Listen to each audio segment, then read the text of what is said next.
Alright, so today we have a special guest on NOTG, and he is none other than the head of Siddle, Ming Feng. And of course, he's not just the head of Siddle, he has very interesting experience and resume. He was one of the co-founders of Dollars and Cents, started this editorial platform which is still running until today. He started that from his uni days. Of course, on top of that, now that he has came out full force into Siddle, started in Siddle as an intern all the way to head of marketing as well as head of Siddle now. He also does DJing and he's a professional DJ. I think this interview is going to be awesome because we're going to talk to him about entrepreneurship, how he balances his time, success habits, and also about marketing content as well as business strategy. So let's enjoy this particular episode with Ming Feng. Let's go.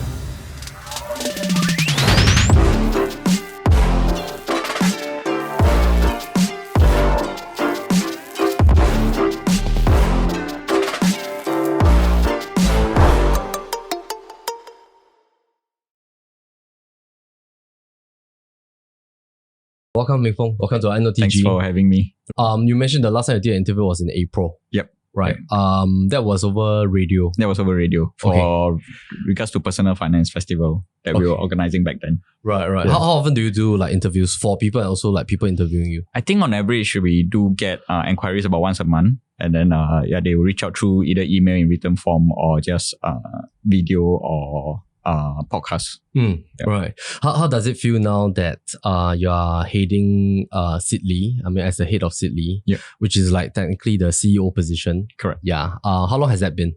I think it's been going 2 years now. Okay. So I think the good part is I'm pretty familiar with Siddle because I grew together the company over the past 7.5 years. So I'm very, very familiar with the inside outs. Of course, assuming the role of a CEO is a different thing, right? It's this whole new level of responsibility that's on you. And you are really the one that's driving the platform ahead. Right. Yeah. How does somebody like started as like an intern? Because you started as an intern at Siddle. How does somebody came from intern, then after you went into marketing, right? Then you went to head of marketing. Yep. Then after head of Siddle, like how was that journey like? So I think the internship was quite a funny story. So I was doing a mid-career switch. I decided that maybe the corporate job is not something that I'm really looking for.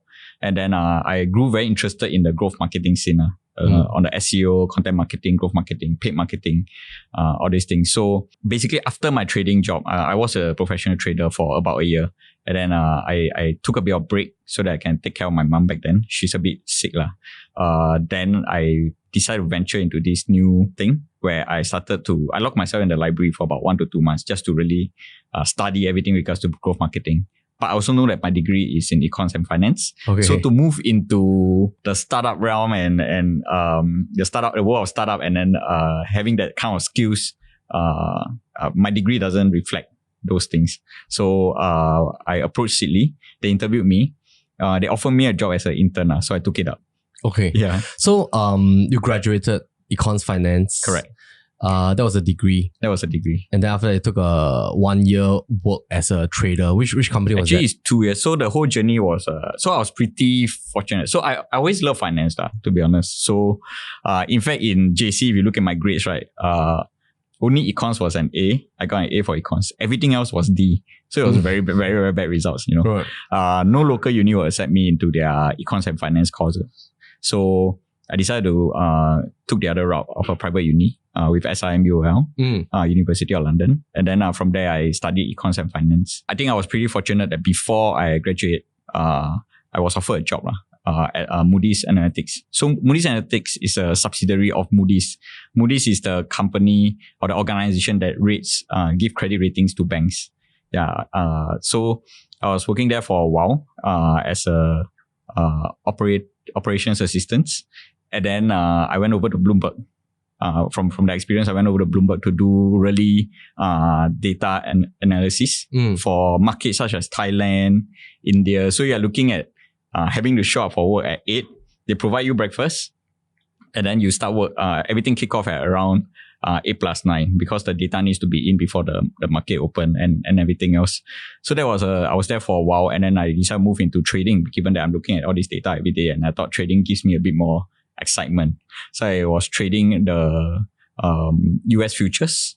Alone, as a single trader? No, it was actually with a company. So we need to go through trial selection for 3 months before they select a bunch of us to trade with the company money.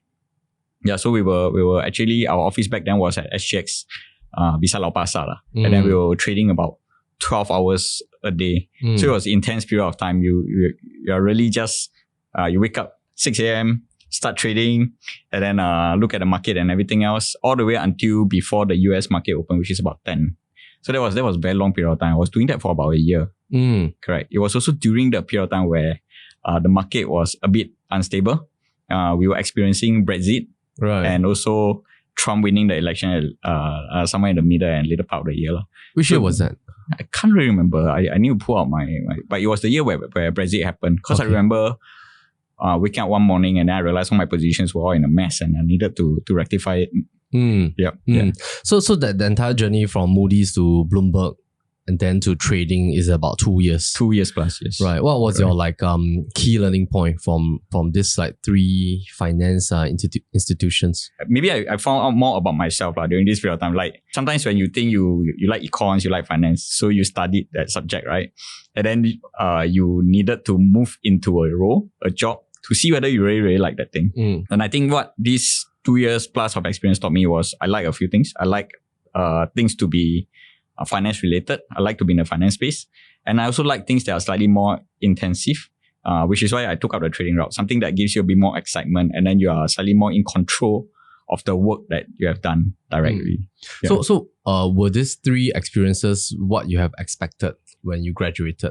Definitely not really when it comes to actual real life. Actual real life, definitely. I think most of the skills you learn is in school is good because you have a little bit of knowledge, but the application of it in your day-to-day job is slightly different.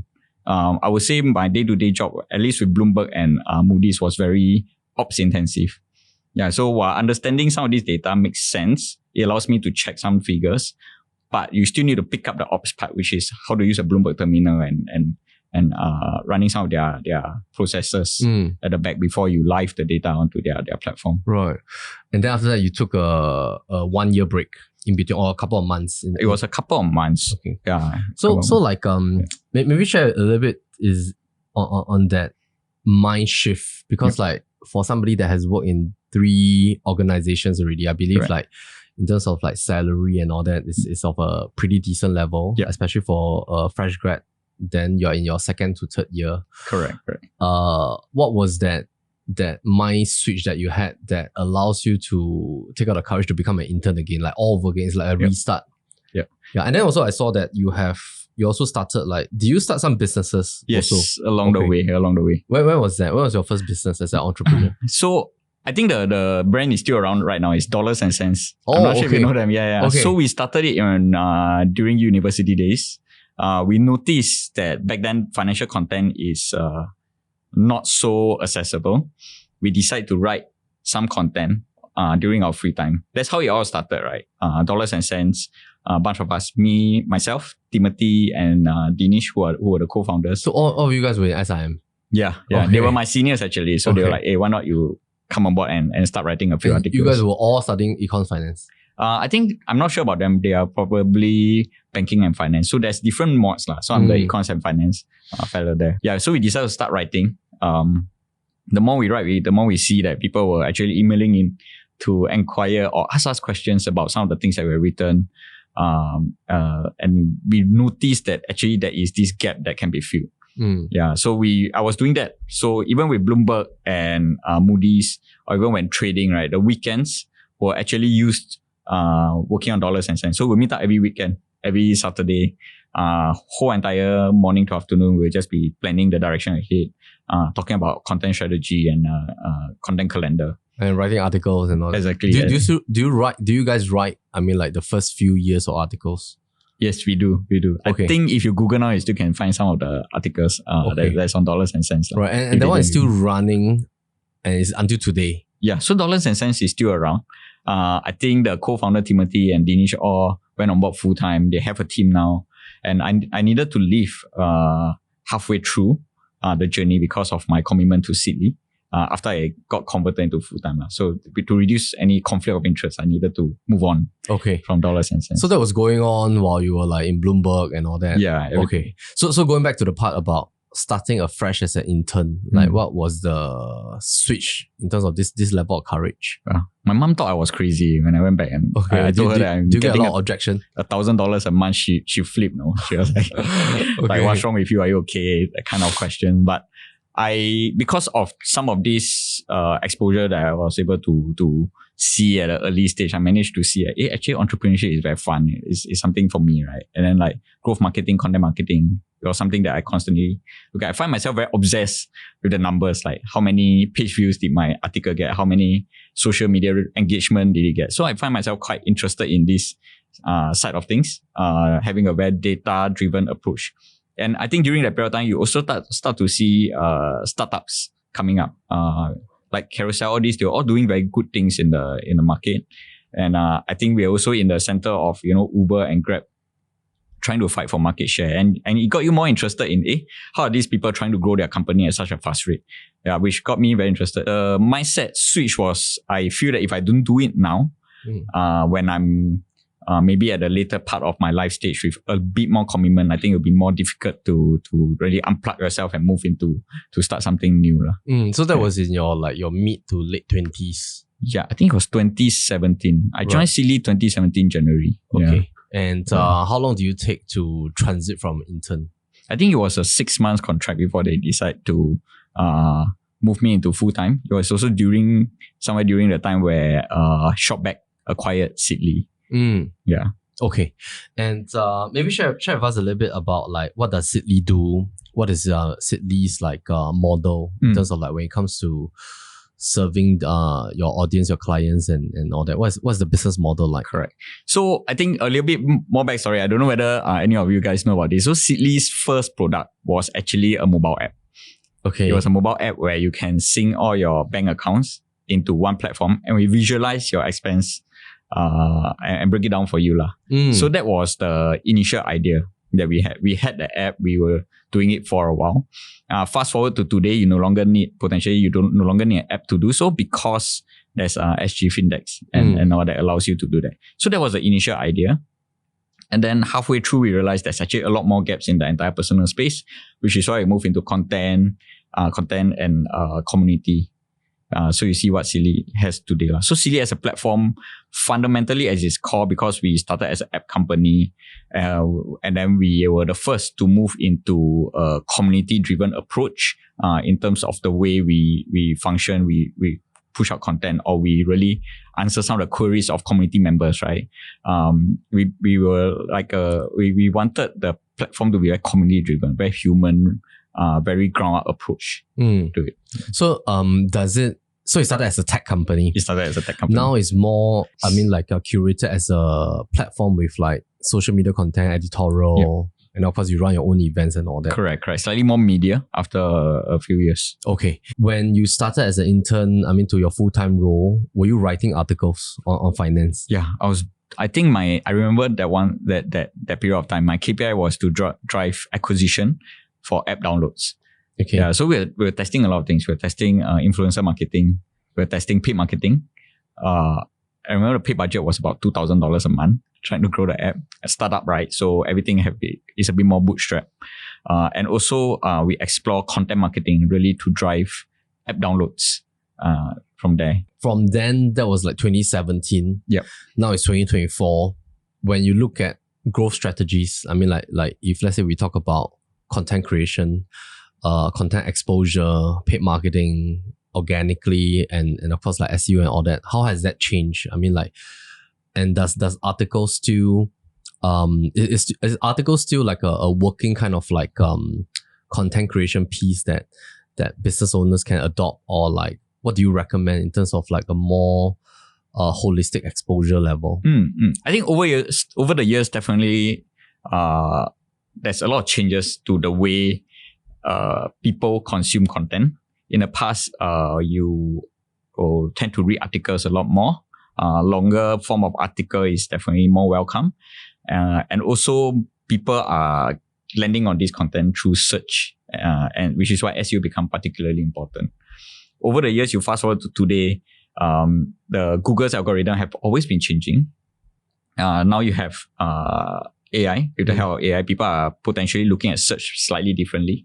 And on top of that, because of the uprising of various social media platforms like Instagram, TikTok, or even Xiaohongshu, you're starting to see that the way you, as a brand, you need to shift accordingly to cater to the different needs in the market. Some people prefer podcasts. Some people prefer video content. Some people still believe in offline events and coming down to really enjoy the community presence, right, when they come to personal finance. So all these things start to change. But fundamentally, I think the way content is being marketed remains the same, but the way, the medium, the channels that we push out, right, is starting to take a bit of shift in terms of the platform you are choosing and how you're going to game the search engine and so on. Right. What kind of shift have you noticed, like especially in the last 12 months? Oh, very competitive. I think when I was the head of content and SEO at Siddle, Google were only updating their algorithm about once every 6 months or so. Now you're starting to see the frequency of them updating the algorithm more and more to increase the competitiveness in the space. So in terms of like pay-per-click, SEO is getting more competitive. Definitely. Right. And as a brand, what kind of platforms are you guys on, like on social media? We are currently on Telegram, Facebook. Facebook, we have the Facebook group and the Facebook page. We're on both. And then we have, we're trying to SEO optimize everything. Instagram for sure. And now we are trying to move into TikTok also. For YouTube, we used to host Silly AMA on it. And we are potentially looking to, restart the series in the coming year. Okay. How about Xiaohongshu? Just I mentioned Xiaohongshu. Xiaohongshu. It's interesting. We have been observing it for a while. But I'm trying to see whether we can have a number. So to determine whether we move into certain channels, right? In my opinion, it needs to be a bit more 包家啦. So we are usually we are usually not the first mover, I gotta admit. But we usually observe to understand what is required to be successful in a platform before we move into it. So Xiaohongshu is something definitely we are trying to look into. But our main focus now is really to see how we can really increase the reach on TikTok, given that potentially more Singaporeans are on TikTok than Xiaohongshu at the moment. In terms of like target audiences, usually what are the age group demographics that will consume like Siddle content? I think that's a very good question. So I also noticed this shift recently after I did a bit of survey and understanding of my platforms, page views and all, the demographic, right? So I think in the past when we first started, because Siddle was a brand that's born out of NUS, uni, so the university crowd were our main audience. Fast forward 7 years today, you're starting to see that a few things. We reach out to more people. People who have stick to us since the start have also moved on to various life stages. They are potentially parents, maybe on their third and fourth job, or they are also like growing affluent, high net worth individuals who are very successful in their careers and all. So we now have to cater to a larger, wider demographic of audience. We need to cover more products, including things like even wealth banking and even like private properties and to cater to the needs of people who are reading our content. Right. So like maybe from a business point of view for audiences who are like running their own business or maybe they are in marketing teams within their organizations, right? Is that when you started from, you mentioned you started from like students and US audiences or uni audiences, right? Then as you grow with your audience, in terms of business strategy, do you give up your original audience or you continue and then you add on? Like what is usually the business strategy that you adopt? Yeah, I think so. This brought me back to when I was looking to come up with a more holistic content strategy than to just constantly write very basic personal finance content. I think after a while, what we did was we basically pull out Singaporeans' life stages, and then we really target to cover all of it, just to make sure we start expanding on this, so that we are back to the question is like we will still continue to attract younger audience with our basic guides and so on, but at the same time we now have deeper content to cater to those who are starting to progress in terms of their knowledge financially. So you believe having like coverage kind of approach lah. Yep. Like compared to the initial days that you were very niche. Correct. Now as your brand like has more growth, has more like eyeballs, you decided to expand. Yep. Yeah. And are you at a stage that you have already covered all life stages and then you are just pounding on it, or you're still like growing more audiences, like maybe into the retirement space or stuff like that? I think for personal finance, the interesting part is that things are always changing, right? While Siddle is able to bring you to a certain level of financial literacy, sometimes to go way deeper into a certain topic, you need the experts in the space. For example, private property, I'll definitely need to consult you guys because you guys are the pro at that, right? For us, we try to work with as many partners as possible to really bring the content into the ecosystem for the community. And also there's always these products in the personal finance space is always changing. Yeah, the savings account today and the savings account many years ago is very different. And constantly you are coming out with there are different type of investment products out there that is worth looking at. So we have to adapt and really be on the ball to catch some of these upcoming trends. Good example was a few years ago, there was this crypto trend that's coming up. We aim to be the first to cover this information because if we research and we publish this content fast enough, more people will be able to understand the concept along with us instead of trying to figure it out and maybe commit various mistakes or assumptions that they see everywhere else. Yeah. I mean, in terms of writing articles, are you all like time-based sensitive, or your approach is more like research-based? Like do you catch the news and then you write about it? Like what's the approach in terms of like your content? Yeah, so I think it's a bit of both. We do have a fixed content calendar that we want to cover some of these in-depth topics and topics that we plan out to do so. But every day at 10 a.m. there will be I'll just give a bit of insights to how it's like working at Siddle. The editorial team will receive a notification from our SEO team. The SEO team basically cross the entire local news and medias to find out what are some of the top topics that people are starting to talk about. From there, we'll evaluate whether this is something that can potentially be value adding if we start covering to our audience. For example, if the interest rate for SSB were to come out, we will cover it almost immediately. So these are, after a while, we noticed that some of this content is a no-brainer that you need to update and people will be interested. So it's a bit of both. So the editorial team actually has quite a bit of flexibility in terms of the content. Potentially, maybe one of the writers will be tasked to research and maybe write an article on a mouse credit card today. But because there's breaking news, we will actually allow him to swap it out to publish the article first. Right. Yeah. And also we have a system that allows them to potentially publish it as soon as possible. I think a lot of business owners like out there, they usually, I mean, like the core function of a business, especially if they're starting from scratch, they usually perhaps will focus on sales first, which is to bring in the revenue. And then once they start on the sales approach, they want to also beef up like their lead gen kind of format. And maybe some small, medium enterprises, they usually, when they look at media and marketing and content, because these are very cost intensive, not just in terms of manpower, in terms of assets, in terms of time and resource. Perhaps a lot of business owners, they will sort of like procrastinate on this portion here.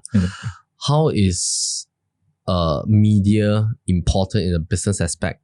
And I'm just very curious also, like, it's pretty amazing. Like, how is it like from a app tech company, the pivot towards like a full-blown content media house, like a editorial house as well?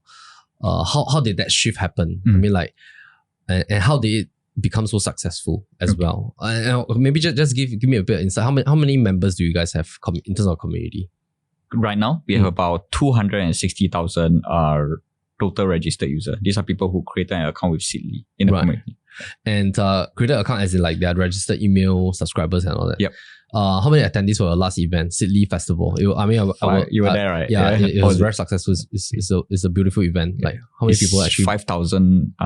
The previous event, we sold 5,000 tickets. Right. So it was like one day. One day. Okay. 1 day, full day event. And maybe coming back to the question, how important is media in a business that is growing? And then second part is that what was the success factors that allowed Siddle to pivot from a tech company to a media house? Yeah, I think I maybe I will go on and talk about why some companies have slightly less focus on the media portion, and it is normal. And you are starting to see this more often these days simply because the pressure to monetize and to be profitable is very high. I wouldn't compare myself with Siddle 7 years ago because back then the mandate, the same for Grab and Uber, was to grow users. So it's really grow at all costs, right? But now the whole entire landscape has changed. Revenue and profit is starting to have a bit more priority over the rest of the metrics. But that being said, the issue why some companies or organizations refuse to jump on the media game, or they find it difficult to explain going into the media, spending more on media and marketing and branding, is because they don't know how to track it. Right? If I were to put up advertising ads on an MRT, how do I measure success? I think that's or even when I write a certain piece of content, how do I measure success? I think that metrics, if it's not defined carefully, most companies will not see the direct or the indirect benefit from media. It is always this tug of war between, and this conflict, right, between should I just immediately spend on paid marketing because it gives me almost immediate results, or should I play the longer game when it comes to my content strategy, really trying to game the SEO. So when this is also a challenge that I faced when I was the head of content and SEO for Siddle. So you need to think of ways to do a bit of short-term and long-term approach. We all know a few things. SEO takes time, right? If you hire an SEO expert onto your team now, it's going to take some time before you start to see the impact. So before the SEO impact kicks in, right? What are some of the short-term things that you can do to sort of secure that metrics that is important to your company or your organization or revenue, while you still have we have one eye looking into the future where your SEO game starts coming in. Yeah. So for us, which is why we end up having a flexible editorial team, right? It's really for that purpose, to capture news. But on the other hand, we want to be able to write content that's more evergreen, has a bit more longevity, that's more SEO optimized, so that it will constantly bring us a good amount of traffic. So over time, when your longer tail in this case means article that probably only gives you 200 page views per month, but it's still highly important. Things like how to pay for your credit card bills and stuff like that, right? Over time, if you accumulate a good enough of amount of this kind of content, it should give you a very good base, and then you just work on the virality and the short-term news content to drive up the rest of the metrics. So I feel a lot of time is very much on the metrics not being defined properly. Once you define properly, you should be able to know or attribute certain success to the team that's working behind it. Even for branding, you could be tracking them based on brand search, or even having a survey to run to see whether there's the word of mouth of your brand increase and all. So these are things that potentially the manager or the head of content needs to come out and really list it out for the business owner, so that they do see the impact linking to their business metrics, which is revenue. Right. Yeah. And is there a formula in terms of how many % should a new business allocate in terms of their overall monthly or annual revenue on marketing, content creation and stuff like that? So I think that depends a lot on the company and the product. So at the side, I'm actually a mentor at ACE, where I advise startups on some of this. So I think it's easy to look at some success case, maybe you see a company doing very well in their content strategy. The revenue is not bad. You think that you can copy paste that strategy. It's not. It doesn't always work that way. I think it boils down to a lot of things. Whether your product is a B2B or B2C, or what are you trying to sell? Are you a SaaS company and so on? On top of that, then you need to start to do a lot of A/B testing to see what is the perfect formula for your marketing strategy. Right. So from there, then you should be able to then break it down into the amount of revenue or money you pump in for each of these functions to invest in each of these functions. Right. So to you, is is long-term, I mean like content that has a more long-term evergreen effect, is that more important or is like short-term? Which one is more important to you? I mean, if you can give it a weightage. Okay, maybe I'll move on to the strategy first when maybe I'll be sharing a bit of experience when trying to grow the mobile app, right? So growing mobile app, clear cut, we were doing paid marketing and influencer marketing really to drive immediate downloads. But if you were to do that through various creatives and various promotions that you're giving to download an app, when the user don't see the need to have the app or to even see the need of personal finance, right? They are potentially just downloading your app for the sign up bonus. Yeah, so then which is why we decided to explore content marketing as one of these strategy to grow the app. And interestingly, when we start producing content and telling people that we have this app that can help them better their finances, you see that the user starts to grow at a quite good pace, and this user don't drop off after one. They don't churn because they are now armed with the knowledge that personal finance is important. Yeah, right. Yeah, right. So that initial approach was actually quite balanced. Was it like a 50-50 balanced approach in terms of the cost that you spend, or what advice do you have for people today, like in terms of like balancing content costing, creation, like in terms of like filming or hiring somebody to do all the social media versus really okay, because this also happens in the real estate space. For example, realtors over the years, if let's say for the last 5 years, they have always been using paid marketing. And whether are they doing paid marketing for like any new launches by developers, or maybe paid marketing for some of their services as a seller agent or stuff like that. A lot of this paid marketing has no longevity. Yeah, the moment that you stop your dollars, basically nobody remembers your brand, nobody knows who you are. And then if they were to continue to do this for the next 5, 6 or 10 years, what's going to happen is that after 10 years, nobody will still know who they are. Correct. Yeah. And the trade-off for organic, of course, is a huge opportunity cost. But of course, realtors also need to survive because they're self-employed technically. Yeah. So what is the advice for like maybe startups and stuff, like in terms of balancing that approach? Because usually my notice is that a lot of people will procrastinate the long-term content creation to drive organic growth.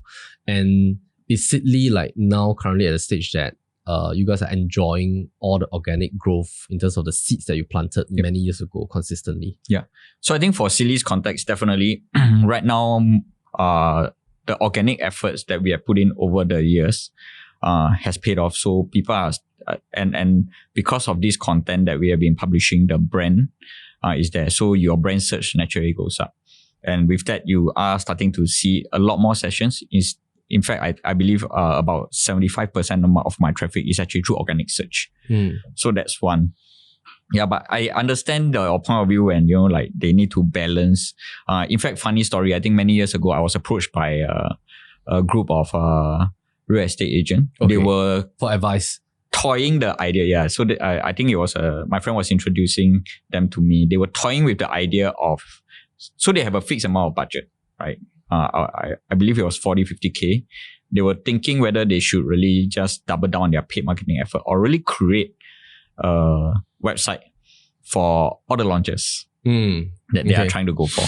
My solution to them was all the launches because but it's going to be a steep learning curve, right? They are going to be competing with a lot of stronger players out there. But I was telling them over time that should give them a good amount of returns when maybe the SEO strength starts kicking in, the branding of the platform starts kicking in.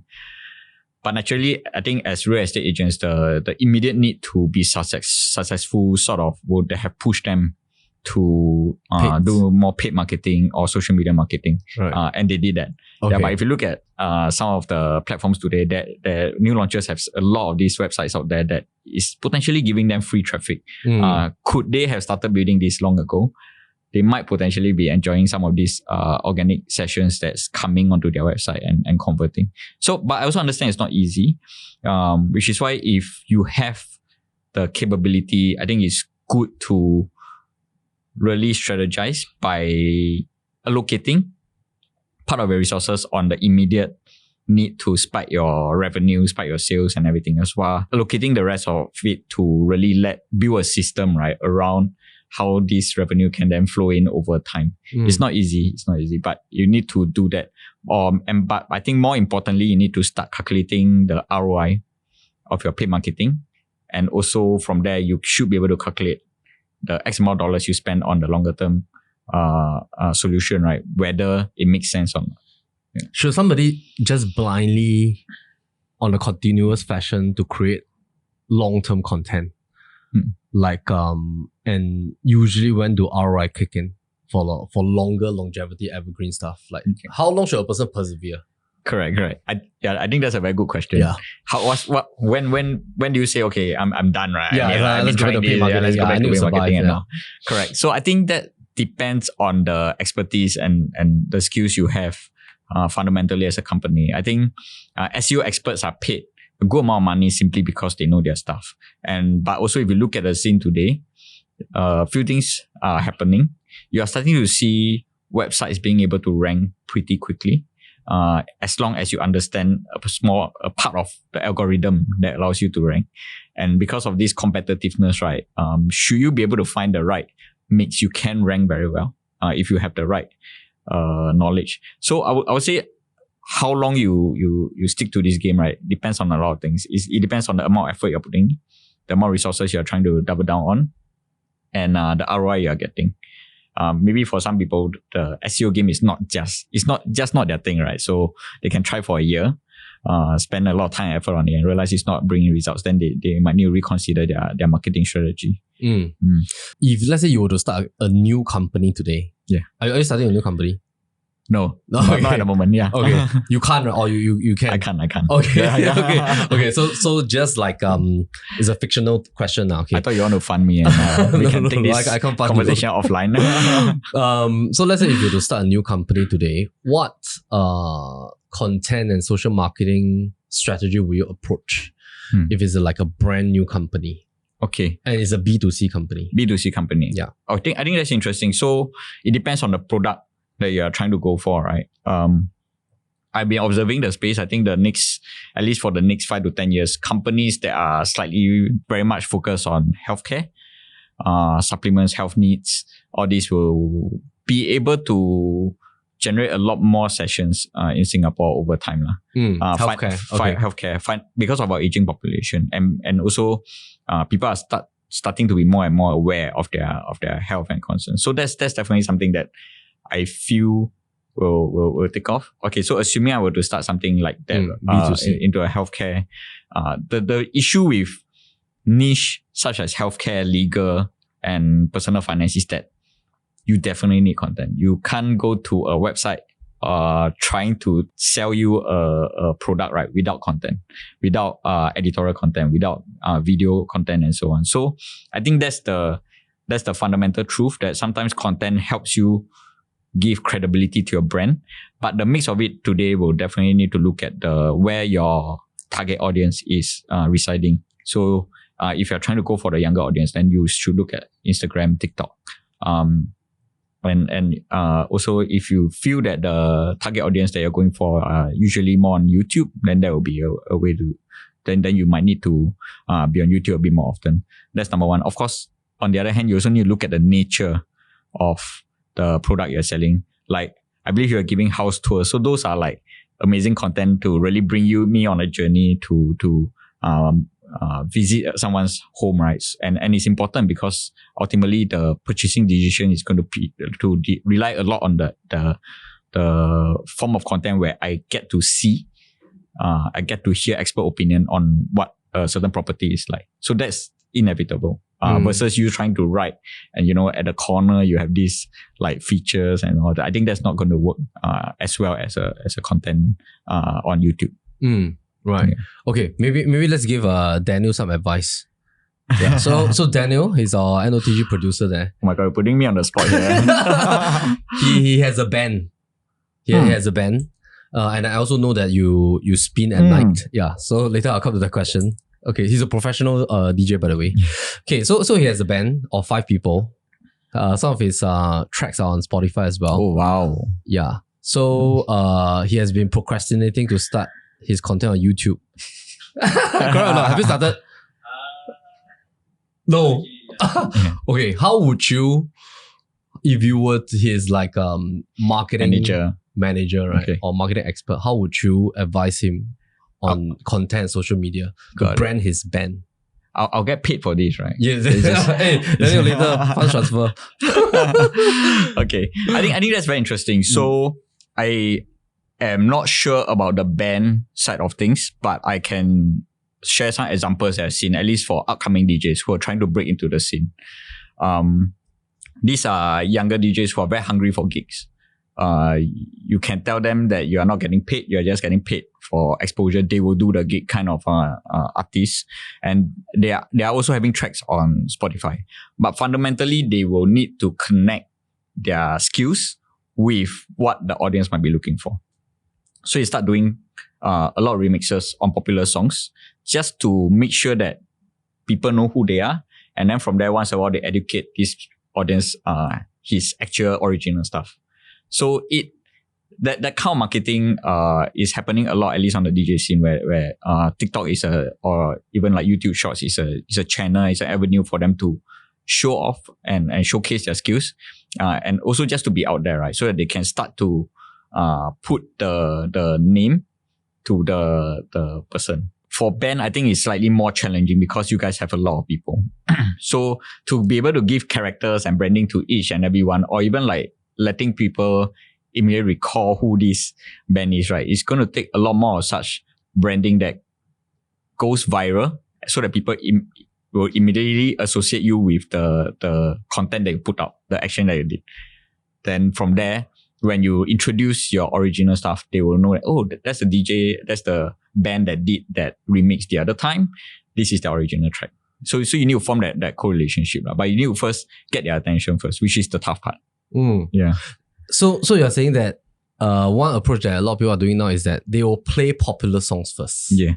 Just to cater to, I mean, leverage also is a form of leveraging on popular songs to cater to what audiences want. Yeah. Then maybe like after a couple of songs, then they will introduce the original, then go back to popular songs. Correct. So it's like it's just constant push and pull to really bring the audience in. Because if you're a new band, or maybe you have a band with maybe not very regular tracks or not very popular yet, it's very hard for people to accept like all your brand new songs. Exactly. Right. Plus your social... You got to plan already tonight. Because I don't know. I think in the past, when maybe Zouk first came out, right, it's a lot about skills. At least in the music scene, like technical stuff. Like how well can you play a certain track? How well can you scratch? That was the fundamentals of what makes you a good musician back then. But if you fast forward to today, the way we determine whether a musician is good to hire or not is going to be the skills and also the art part, which is how strong is your social media following. If I were to put you at a venue to perform, will people show up? I think that's the fundamental. Can you draw an audience? Exactly. So can I leverage on a social media account as well? Yeah. So everything will need to be built on the fact that you need a certain level of social media following, so that at least the venue who hires you feels safer. Like, oh, this guy has like 3,000, 4,000 followers. He should be of a certain level. It's a bit like a university cert lah. It's like, I graduated from uni, that kind of thing. And also on the other hand, then the next part will be when you are at the venue, how you market yourself, and then you then constantly create this feedback loop for yourself, right? Maybe I play at Zouk. I'll be creating a lot of content of me at Zouk so that people will be like, hey, this guy played at Zouk. And then I will increase the followers. With more following, then I get more festival, and it's just constantly this back and forth. Right. Yeah. So like should somebody that's new like in the music scene like go with all free gigs first just to get exposure? I actually don't encourage people taking up free gigs because you are actually spoiling the scene for people who are the professionals who really need the income to sustain. So should always go with a paid approach. Yes. And then your free content is on your social media. Exactly. Right. And live should always be paid. I believe if you do something, you should be paid for your effort. If not, But that means like now there's a lot of DJs that do free live gigs. I hope not, but I do hear that some of them are willing to take up some of these just for the exposure. But I feel that the moment you accept a free gig, it's very hard for you to start charging. Whereas when you start charging, it's easier for you to give a discount. Right. Yeah. Right. And Dan, you got that all written down? Okay, great. Thanks. And it seems like also like, I mean, like in the music scene, marketing is very important, right? Content is very important. Positioning is very important. Like you need to have a certain kind of positioning. Maybe before we dive deeper into this few things, positioning, marketing, content, when did you start becoming a DJ? Oh, I think that's interesting. So it was during uni days. I was sitting beside. So because if you understand the way my classes work, right, is that we don't have a fixed class. Whichever mod you take, you go into that mods and you sit down and then you go through the lesson. So I had the opportunity to sit beside someone, and his phone was out, and his phone's background photo was of a turntable. So I got curious. I was like, you know how to use this? And he was like, yeah, this is mine. I was like, can you teach me? And we became friends after that. He taught me how to use it, and we both slowly went out to get gigs. So we were doing it in a pair. Yeah. So we were actually the last resident DJ for Azura Beach Club. For those who are old enough to remember Azura, we were the last resident DJ for Azura Beach Club before they changed name. I think today they are called Ola Beach Club. Yeah, so that was the starting point. It was during uni days, and we were really just spending weekends at Azura Beach Club so that I get to use their equipment to practice a lot more. Then it started all the way until now. Are you still playing now? Yeah, I am. I still am. How I'm regularly? cutting down. I'm trying to maintain at least twice a month just to make sure that I still have an avenue to really perform the sound that I'm into. And yeah, it's basically a way for me to express myself outside of work. Yeah. Right. So it started as like just an interest. Yeah. And then uni, you mentioned you were doing that as a resident DJ. Then you started Dollars and Cents as well. Yeah. Okay. Very interesting. What do you learn? I mean, like from a journey as a DJ. I mean, like and pairing it also like with your marketing journey in the finance space. Were there convergence in these two kind of like activities? Like do you like over the years, do you realize there's some connection between the both in terms of like what you're doing at night plus like in daytime? I think the connection is a lot about the creativity and really having a system when you get on your day-to-day. Because if you're not disciplined enough and you don't have the system right, having a full-time job and having a weekend or Friday night DJ gig, right, it's gonna kill you because you'll be all over the place. You don't know which one to focus on. So I think over the years, I managed to try, at least I believe I managed to come up with a system on how to potentially find songs faster, sieve out the songs that I want, and immediately put them into my thumb drive and then go for a gig. And on the other hand, for work also, I'm creating a routine and a system around how do you manage the various content calendar over time. But I think at its core, there are a few things that has become very important. At least I start to realize that they are very important over the years. Number one is when I was a DJ, I was actually sending out resume to clubs. Yeah, so I was sending resume to clubs. Say, I am a new DJ. Here's my mixtape. Check it out. Contact me if you want a DJ and all. And interesting enough was someone from Selavi. Back then it was called Coup d'etat, right? Coup d'etat, if you remember correctly, called me up and said, bro, I need to tell you something. Nobody in the scene does this. That means nobody does prospecting. Nobody does sending of resume like a normal job. To ask for business. No. Wow. It's all leverage. Word of mouth. Waiting for the phone to ring. Connection. Knowing people. Going out to meet people. Right. Meet DJs. Get more opportunities from there. So that was how things were being run in some of these music or creative scene, you realize that yes, your profile is important, but the soft skills to market yourself and really just going out there and talk to people, right? It helps. Right. Yeah, so that changed my entire perspective. So because we were, as Singaporeans, we all feel that being good on paper is important, but actually there's another element of it is that people can read your paper, but if they don't really interact with you or know how good you are, it's still very difficult for you to learn something. Yeah, so that's something that I noticed over time. So do you get the job? No. It's just like somebody out of curiosity just called me. Yeah, he called me. He asked me to email more tracks. Someone, a very famous DJ back then also called Andrew T. I don't know whether you guys know. He's a head of Butter Factory. He asked me to email him and I did both. I didn't get the job. Right. I didn't get anything. No reply. It was only years later. I managed to be part of the AOS collective, which is run by Andrew T. And I reminded him, actually years ago I sent an email and you didn't reply me. yeah. So how does it work? Like what do you have to email like the veteran DJs? Like, is it because they have a network, then they can recommend you places and all that kind of stuff?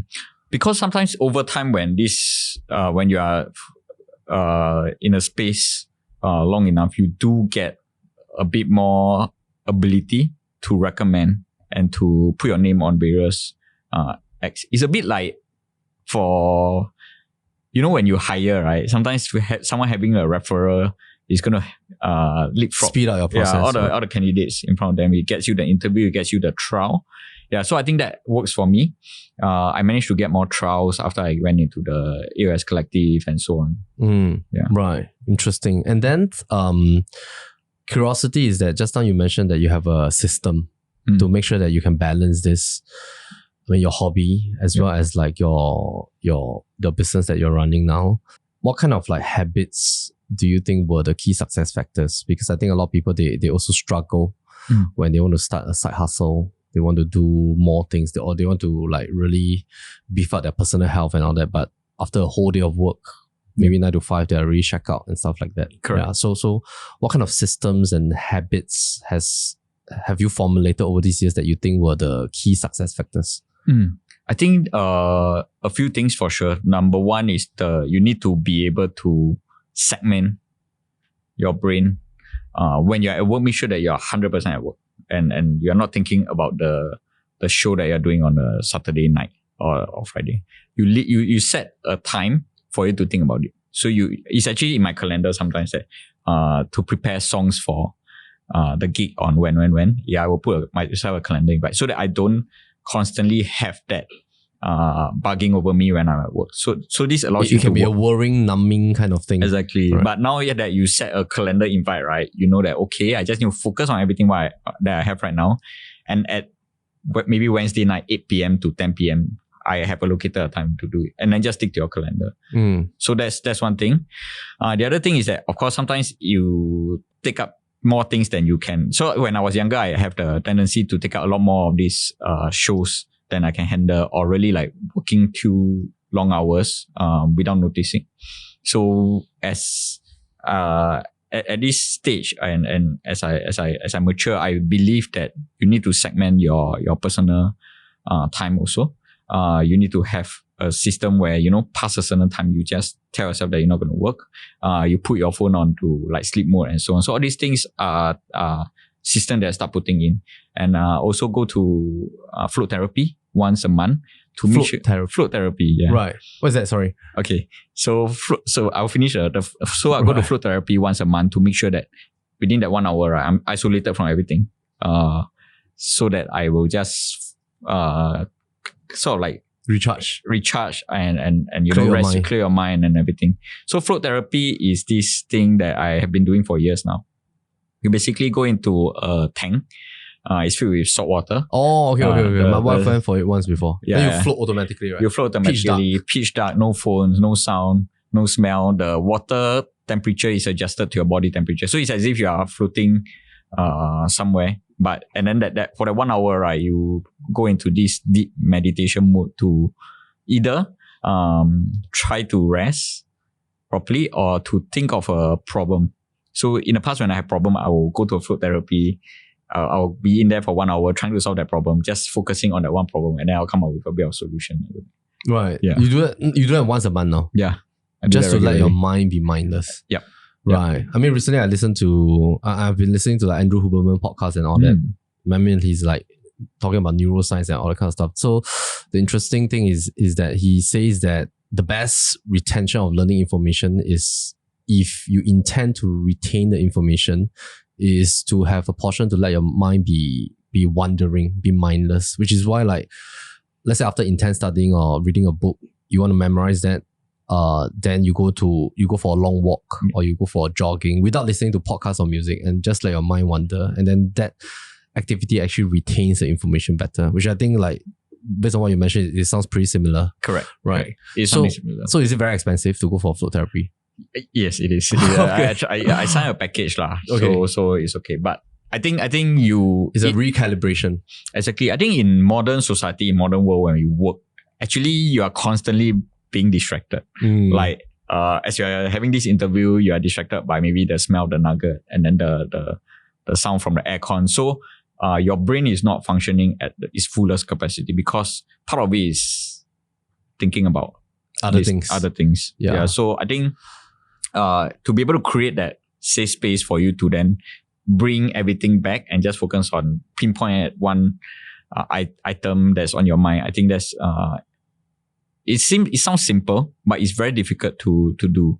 So you need to really come up with a system on your own. Before I went to float, I was just trying out meditation, and I realized, actually maybe I'm ready to go for something deeper. So I went for float therapy. Right. Yeah. Interesting. What else do you do? I mean, like, you talk about time blocking. You talk about time blocking. You talk about like float therapy for having that mindless period to focus on things. Then is there like a third thing that works for you in terms of great habits that you have? I think the rest of the stuff is pretty common. I think most of us will have adopted some of these habits, like having a to-do list and then giving it prioritization.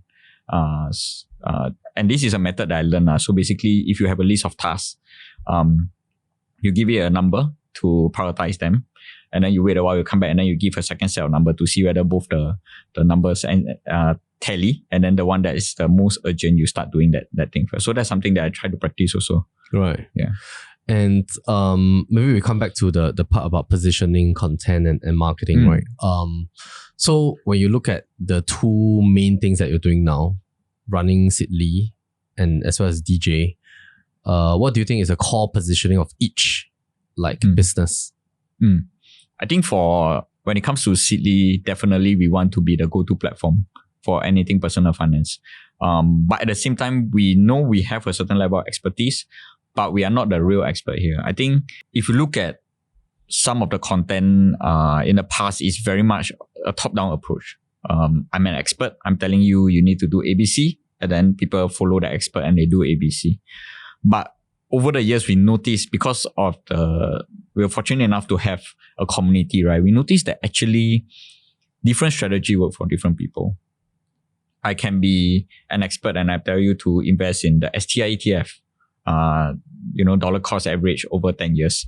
It may work for me, but for someone who's having very low risk tolerance, the moment he or she put in $100, she noticed that they lost a bit of money, they start panicking. I think then it's a different strategy for that person. So the good part about community, all this, is that it allows people to mingle with people who are like-minded or in the same situation, and then they can then learn from each other. So I think for Siddle, we want to position it that way. So it's a platform generated and a community generated, user generated content into one, so that you can make a more holistic decision. Whereas for my DJing side, I think at least this is what I'm thinking. I think there are DJs who potentially position themselves as slightly more happening and all. For me, I'm just want to focus on the sound and the music that I'm going for. So it's really a lot about very good work ethics, showing up for gigs on time, dress proper, and doing good music and so on. That was the kind of branding that I'm trying to go for lah. And the music that I go for is slightly on the deeper side of things. So I used to be an EDM DJ, but now I'm moving into things like melodic house, where in my opinion, has a bit more thought that's required to plan out the set. And it also allows you avenue to introduce new things to a group of audience who can potentially or want to get educated on the music realm. Right. Yeah. Okay, interesting. Let's talk about finance. Yeah. Right. Based on all your, experiences running Siddle with all the finance articles and educating your community and the public, right? For the year now, 2024, what do you think are the 2 to 3 biggest worry in the minds of younger adults, probably 25 to 30 years old? Okay. Yeah, in the finance space. 2 to 3. I think the first one is pretty obvious, which is the sandwich generation, right? The working adults today are met with a very interesting set of problems. Cost of living is extremely high, and some of them still needs to look after their parents and or even their own kids. So that kind of constant struggle is always there. Plus, people are trying to prioritize their well-being a little bit more. So on one hand, you want work-life balance. And then on the other hand, you need to be earning enough or having a good personal finance habit that's good enough to make sure that you support a lifestyle. So that's the first worry I believe most of them are on. Second one is like we are at a period or an era where there's a lot more creative personal finance products that's being launched all the time, which means that there's a lot more research and products out there that you need. Okay, more research you need to do, and there's more products available for you to attain a certain needs. Does that confuse people? I think in a sense, sometimes it does. Because if I want to grow for example, today, if I want to grow my savings by X%, there's like so many products out there that allow me to do so. It can be my savings account, it can be investing in something, or it can be like a short-term endowment plan or fixed D. So there's like more and more of such interesting product that's coming out, which is a good and bad thing. The good thing is you now have the exposure to all these things, but then it becomes slightly more complicated because you then don't know which one to put into. There can also be like analysis paralysis, right? Like, exactly. Like people analyze like so many different blocks and everything. Correct. But I think and one last point when it comes to the concern about maybe finances today, on top of the cost of living and the many options that's out there, right? I think it's about the want to be successful in a very short period of time. I think back then when there was this crypto hype, everyone was making money and it sort of put FTXT and all that. Exactly, right. But it sort of put some kind of mindset in potentially all of us that it is possible that you can be rich overnight, and that to me it's quite scary.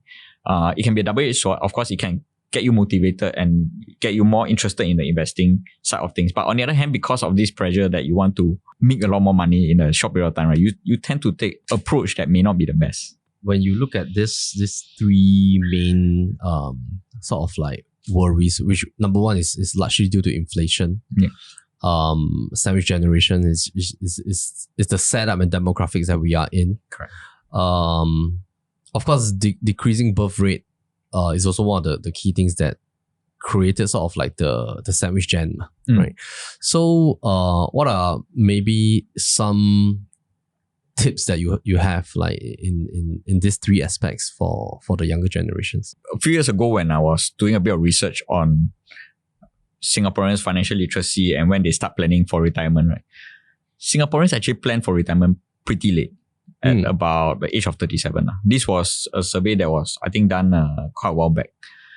At 37 years old, they start planning for retirement. This means that the time frame they have to plan is very short. But it's also because of the way the Singaporean life stage is like. You will worry first about your wedding, your BTO, which are like big purchases. You want to settle these first before you think of what's next. So I think or maybe like there's some of the Singaporeans are planning it in such a phase, but I think one of the potential solution will be a change in mindset. You know that by the end of or when you retire, you need X amount of dollars, and then you start working backwards and really keep track and set milestones, right? Including really making good decisions on your property, your BTO, and making good decisions on your investment at a very young age, so that you know that you already have a target in mind. Versus when you are age 37, then you realize, oh my God, I need to do a lot of these things which I don't know about. Yeah, so if you can front run some of these problems, I think it helps.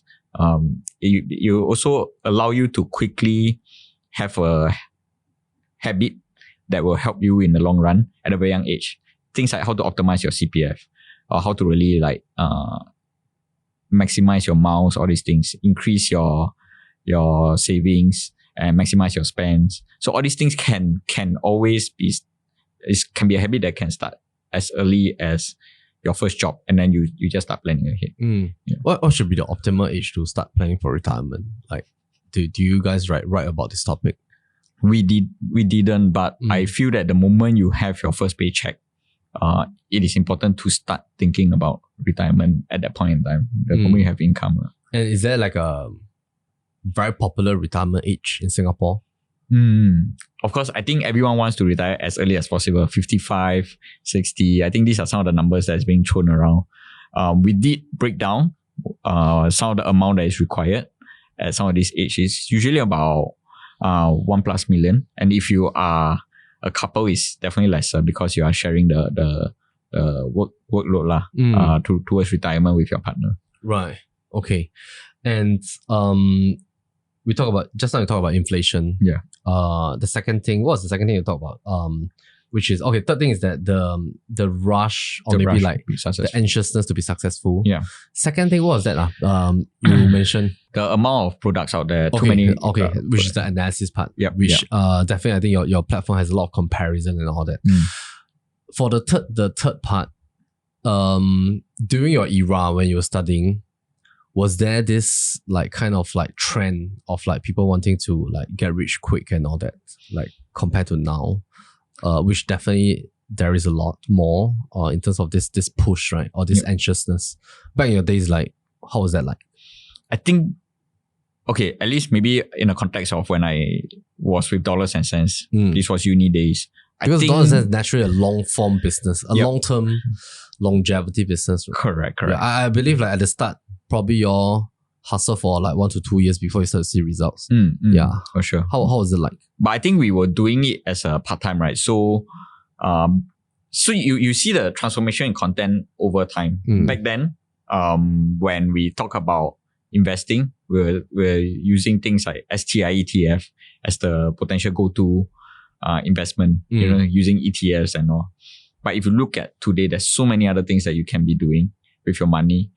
Some of it doesn't even involve you taking much risk, and so on. So I think over time I have witnessed that kind of shift and that movement. But I would say in the past, at least maybe because of the lack of some of these products or some of these getting exposed to getting rich quick, right? The only way we can think of getting rich was buying Toto.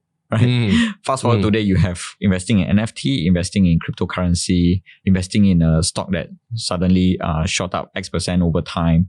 So I think with more of such stories being covered almost on a monthly and daily basis, you start to think that, hey, am I doing okay? Yeah, am I losing out? Am I doing okay with the investment that I'm putting in? The 5% or 3% I'm getting. Exactly. Right. So you start to take more risks. Yeah. You take more risks without and letting go of the fundamentals that you for every % return that you are getting out there, you are taking up a bigger amount of risk. And how about yourself? Like personally, do you invest? Yeah, I do invest. Okay, I do invest. Like what are some of the things that you believe in? Okay, for me, I generally would say you look at your life stage where you are at and what you will potentially need in the next 3 to 5 years. So I'm at an age where I potentially need a sum of money to get married or to buy my first property. So you have a pool of your money that's being locked up in places that generates stable percentage, but and the risk is very low because anytime you need this liquid cash, you're supposed to take it out. And then on the other hand, then you park some of this money to do more high growth stuff, to really play around, put some in the crypto market and just to learn and so on. So that's my portfolio. It's like heavy on the safer side, and also slightly heavy on the high risk side. So it has a bit of balance lah. Your high risk is meaning do you invest in crypto? I invest in crypto, I invest in stocks. Right. Yeah. Okay. And like in terms of like stocks, what school of thought are you on? Like, is it value investing or like or more like high risk, high growth kind of? A bit of both actually. I think definitely value investing for sure. Really looking at some of the industry that I believe will do well in the next few years, and some of the companies that I believe will do well in the next few years. I do have some safer stocks, companies like Apple, Microsoft, all this. And of course, once in a while, you can't help but indulge in the social media pressure to maybe try a little bit of money on some of the penny stocks that can potentially give you very good returns. Right. And do you believe in real estate in Singapore? I do. Actually, I do a lot. Okay. I believe in real estate in Singapore for sure. Personally, how do you look at the real estate space, like maybe in the next few years for the Singapore market? Okay. I'm not an expert here, at least when it comes to property. But as for myself, I am at a stage where the door to get a BTO is closed. Because of my age and also a certain income level and all. Correct. So that's one part out of the entire equation. Then you have resale, and you look at private property. I think there's definitely a lot, especially after COVID when there was a shortage in public housing, there's definitely a lot more hype when it comes to private property and all your condos. I think that trend is not going to settle down anytime soon. As long as we need foreign workers coming in or foreign experts coming in to beef up the workforce, plus our growing population, the value of private property will always, this is my opinion, will be quite a safe, secure investments. Right. But if I were to put on a thinking hat of a Asian where home is very important to us, I always believe that if you want to invest in a property, invest in it in a point of view. Of course, you do your calculation or your analysis to see whether it's something that's worth buying. More importantly, you need to like that place, because if you are going to treat it like a home, treat it like a home instead of an investment product. Right. Are you a reader? Do you read a lot? I read, but I'm starting to move into taking long walks and listening to podcasts also. Okay. Yeah. Okay. Maybe like 2 to 3 books that you recommend to our audiences, like that you think are good from maybe like a business owner point of view, or maybe like from investing point of view. I do have some, but I can't remember the exact title. Maybe I can I Google? Sure. No problem. Okay. There's this book that's written by a Navy SEAL. Yeah, it's on the extreme ownership. Oh, okay. Like how the US Navy SEAL. So I read that one. That one, if you are a business leader or manager, I think that's something that you might want to check it out to enforce certain qualities or company culture into the company. Right. Yeah, so that's one. Right. The other one is actually, this is a illustration. It's a book. I'm not sure you heard of them. The Big Panda and the Tiny Dragon. Oh. Yeah, it's actually by James Norbury. Okay. So it's a book that is full of is illustration, but it's a book that teaches you a lot about the values of life through the journey of these two animals, which is the panda and the tiny dragon. It's very interesting. Okay, it's called the Journey Panda, is it? Or let me see. The full name is called The Journey: A Big Panda and Tiny Dragon. Okay. Yeah. All right. Great. Interesting. All right. So I think it's time for our candle cards. So by the way, this candle cards, we have a deck of 100 cards. Every question is being contributed by one teammate in PLB. So we came up with this card called Candle, because there was a season that I bought a lot of cards from Amazon. Then every time we have like team lunch or dinner, I'll ask everybody to stack their handphones in the middle. Can I use handphone? Then we'll just pick one card and just talk, just chat about life. Oh, that's a very nice way to build company culture. Yeah. So I mean, like, I do that at home as well with my kids. Like when we go for dinners as a family, everybody will put their phones in the middle, because just realize that we are so addicted to our phone. Yep. It almost becomes like a dopamine feed. Every time we just need to, even though there's nothing going on, we'll have this sequence of like, going through my WhatsApp, Telegram, Instagram, email, and then just like It just like routes the whole thing Correct. over again. Correct. It sort of like becomes so automated, right? Yeah, and it's very short-term satisfaction. So Yeah. you do it, then 10 seconds later you feel the need to do Then it you again. do it again. It's almost like addicted to a drug. Right? Yeah, exactly. Okay, so maybe we This do is a very cool concept. 2 questions. Okay. Just take one first. Yeah, all right. Okay, when was the last time you were proud of yourself and what did you do? Oh, these are questions by your... Our team, yeah. Oh, interesting. Okay, so I think most people will have known by now. I think there was a silly comic that's covering this lah. So my mom passed 3 years ago due to cancer. Sorry to hear that. We were fortunate enough to spend 2 years, despite the doctor saying that she's left with 6 months.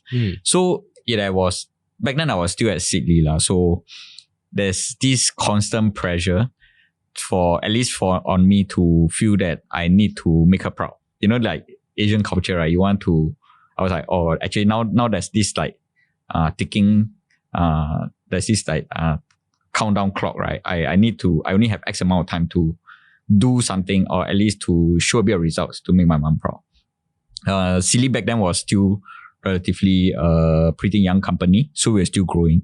But I think there was this one article that I wrote about comparing of the open electricity market, and it got me an interview on Channel 8 news during before the news. There's this like discussion segment, and I'll be in the studio talking about this open electricity market to the whole of Singapore lah. So I thought that was a moment so my mom tuned in. I think that was that was the time I feel really proud of myself to be able to be able to show her some level of work that I'm doing through an avenue that she's very familiar with, which is TV on Channel 8. So to her back then, it was a big thing. Like my son is on TV, kind of thing. Even though like she don't really understand what I do at Silly, but now she sees the son on TV. So I think that was something that I will always remember. Wow. Yeah. Thanks for sharing that. Yeah. Okay. One more question. The black one looks interesting. Okay. Each of the color means certain things. Yeah. So you just pick the purple, which is a personal card. Okay. Yeah. If you could witness any event from the past, present, or future, what would it be and why? Okay. So I think a bit more context was I went for this online marketing masterclass where I have the luxury or the chance to be in an online call with people like Andrew Chen or Brian Belfort. So if you don't know these names, right, these are people who have done great things at the Silicon Valley. Andrew Chen was leading growth for Uber, and Brian Belfort was the VP of growth at some point for HubSpot. Yeah, so I can only hear bits and snippets of their stories during this course that I signed up for. So that it's like very short case studies, and they come in and facilitate how they manage to get out of some of these problems that they have, or how they went on to find some of this growth. But I have always been interested to, if one day, right, I could witness any event from the past, right, is to go back to where Uber or HubSpot first started and look at how they start growing these companies and really like document it, right? I think that would be very, very interesting to experience. So that was an online masterclass? It was during COVID. It was online. Yeah. Right. So I was waking up at midnight just to tune in and basically you are connected with growth marketers around the world, and they will have this session where they will throw out, someone will come in and say, okay, this is the problem that Uber was facing in the year XYZ. This was happening, that was happening. Now go. Then everyone will have the opportunity to potentially come out and say, okay, I believe here's what I'll do to get the growth that you're looking for. And then the actual person, in this case, Andrew Chen himself, will come out and talk about how he managed to drive. Right. So it's very eye-opening for me. And if I can have more of such case studies, I think you level up very fast. Yeah. And like now that of course Siddle is like established already. Like, are you still very intrigued by growth? Yeah, I definitely still am. I think Siddle is doing all right in Singapore, but when I look at some of the bigger companies out there, I think their growth story will be particularly way more interesting at a way larger scales than what we have been doing here. And last question is like, what are your future plans for Siddle? Okay. I had recently did an offsite with my team really to Like a retreat. plug them out of the office and park there somewhere and really brainstorm about what's next. And of course, I go through each of their aspiration to see like what they want to really be doing with their life. But I think fundamentally, we want Siddle to continue to be the platform that reach out to more audience than what we are having right now. And also we want to encourage the community spirit, right? Where anyone with any question, they can just come onto the platform, ask a question, and then you receive quality answers. So these are the two main things that we want to go for, which means that in the near future, you potentially will be expecting a lot more alternative form of content other than just being on our blog. You'll see a lot more visuals, more relatable content, including videos and podcasts. Awesome. Right. Yeah. Wish you all the best. Thank you.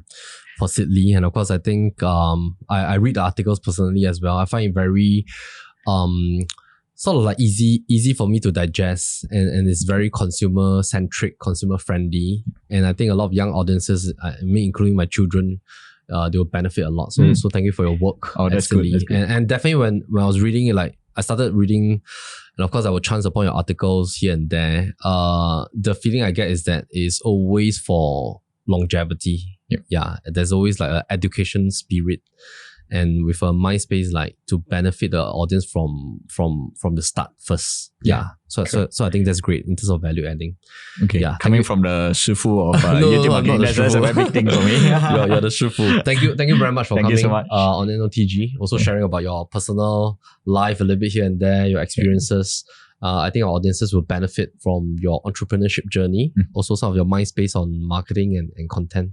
Thanks. Awesome. Thanks for having me. Thank you. Great. Alright, so we'll be holding our first new launch convention 2024 at Suntec City Convention Center. And because this time round, PLB is partnering and co-hosting this event together with Siddle. We hope to see you on this event whereby we'll be showcasing different projects in Singapore, catering to new launch condo lovers as well as a lot of different keynote speakers from real estate experts. Myself will be giving a keynote speaking segment as well. And of course, from Siddle's side, there'll be like finance speakers, experts from the mortgage space as well that'll be coming on stream.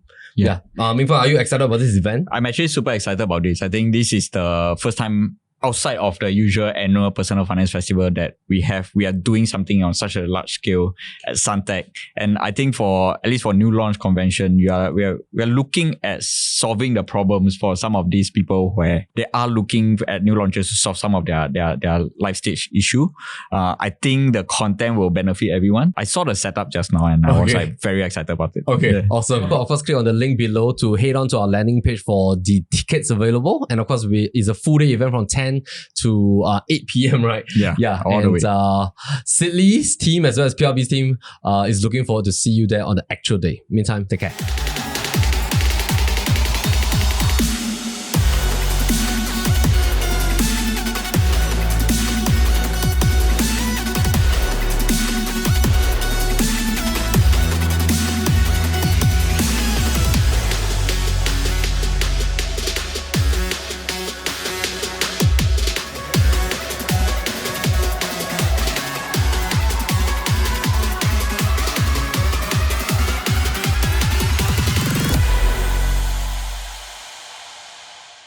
Wow, you didn't even use your script. Amazing. Okay, Yes, you please. ever eat? Okay. Come, let's share. Yeah. Share the calories. Shall we take a video or a photo? Yes, come.